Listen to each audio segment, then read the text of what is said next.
ज्यादा दूर भागे नहीं होंगे, उस तरफ देखो तुम लोग। संजय के हाथ में गोली लगी थी। वो और अभिनव रात के अंधेरे में एक पतली सी गली में छुपे हुए थे। अच्छा बेटा, जल्दी बाहर आ जाओ। अभिनव, मेरी बात सुन बेटा, तुम यहाँ से भाग जाओ, वरना ये लोग तुझे भी मार डालेंगे। बाहर सड़क पर उनकी गाड़ी खड़ी थी और उसी गाड़ी के पास खड़ा था राणा। अभिनव, बाहर आओ बेटा, समझ गए? जिसने संजय को गोली मारी थी। नहीं पापा, मैं आपको छोड़ के नहीं जाऊंगा। जिद मत कर अभिनव।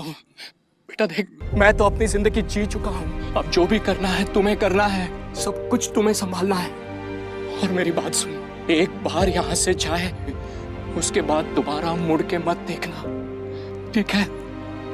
संजय ने कहा और अपनी उंगली में से एक सोने की अंगूठी निकालकर अभिनव को थमा दी। उस पर टी लिखा हुआ था।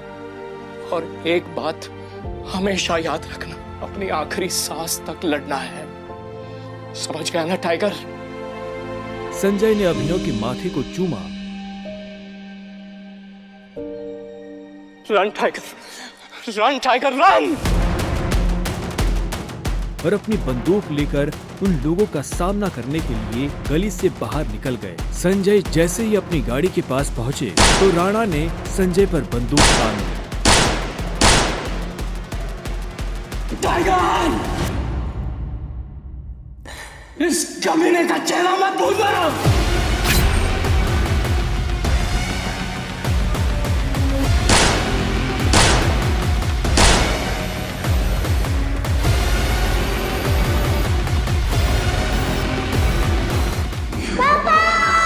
अभिनव चिल्लाया और अचानक से उसकी नींद खुल गई। पसीने में तरबतर अभिनव अपने बिस्तर पर उठकर बैठ गया और गहरी सांसें लेने लगा। 18 साल, पिछले 18 सालों से ये सपना इसी तरह से अभिनव को परेशान कर रहा था। अभिनव ने पहले अपनी उंगली में पहनी उस अंगूठी को देखा और फिर बाथरूम की तरफ बढ़ने लगा। अभिनव गुड़गांव में रहता था और डिलीवरी बॉय का काम करता था। हालांकि इस काम में उसका मन नहीं लगता था, लेकिन अनाथ आश्रम से निकलने के बाद उसके पास ये करने के अलावा और कोई चारा नहीं था। 18 साल की उम्र में उसने अपना खर्च खुद उठाना शुरू कर दिया था। उसकी जिंदगी में बस एक ही खुशी थी,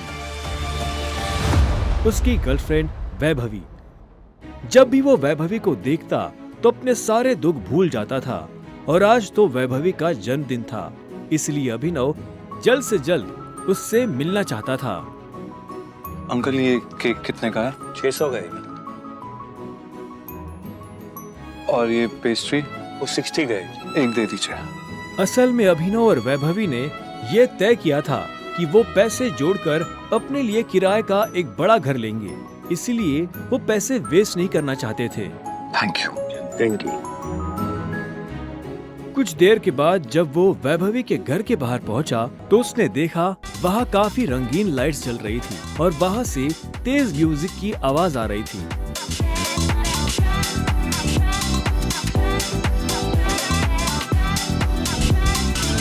वैभवी,